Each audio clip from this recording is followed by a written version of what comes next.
Yankees get their 4th straight victory, and large part due to Giancarlo Stanton hitting his 400th career home run. Now, I know the fans have had a bit of a complex relationship with him, but nice to see him get that curtain call.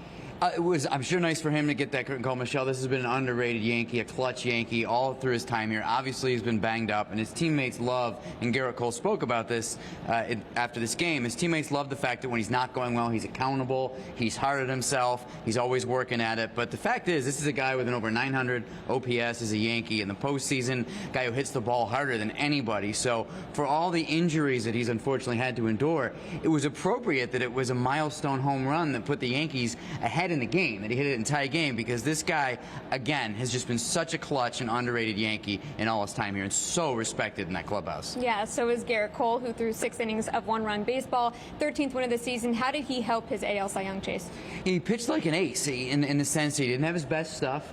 He came out and he didn't throw his fastball a whole lot, so you wondered if he had the fastball. And although there were really like muggy, hot conditions, and he did admit to being a little fatigued from that, it was more game planning because Detroit Tigers are a good fastball hitting team.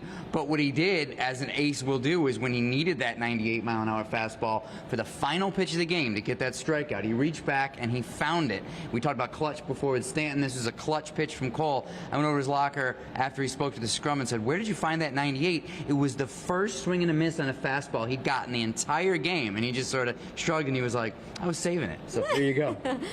Jason Dominguez made his Bronx debut. What impressed you the most about the at-bat where he hit that double? I think it was the in-game adjustment, Michelle. The slider, as you saw in the first at-bat of the game, he was a little bit off balance. He was getting a lot of breaking balls from Tigers pitching, sliders, curveballs through the game. Not great at-bats early on in the game, and then he stayed back on a slider to hit it for that double towards the end. So here's a kid who's 20 years old who knows how to adjust what a team is trying to do to him during the game.